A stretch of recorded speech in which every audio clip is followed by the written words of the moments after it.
everyone, it's Deb here from Deb's Greenhouse, and we are doing a planting tutorial today. So here we have some plants we're going to plant in, and we have pre-filled a 12-inch hanging basket, and we have filled it with potting mix. So we're using Berger potting mix this year, and it's just nice and fluffy.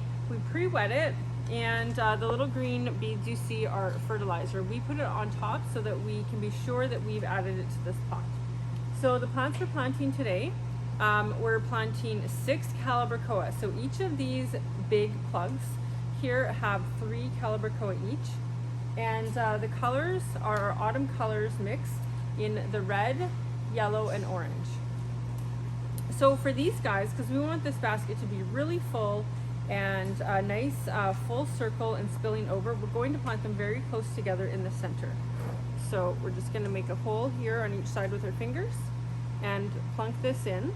It's really important when we're transplanting Calibrachoa that they are level or just slightly above the soil level.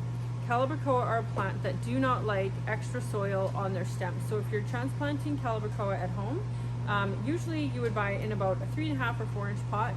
Even to fill a basket like this, just leave it level or slightly above that. So we're going to make sure it's nicely above. Looks really good.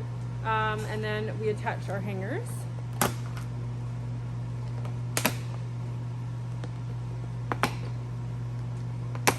And here for our store, we add a tag. This tells you that it's a 12-inch. It's our Autumn Colours. It has the price here, and it says grow in part shade to full sun. So Calibrachoa can grow in part shade to full sun. We have that ready, and add the tag.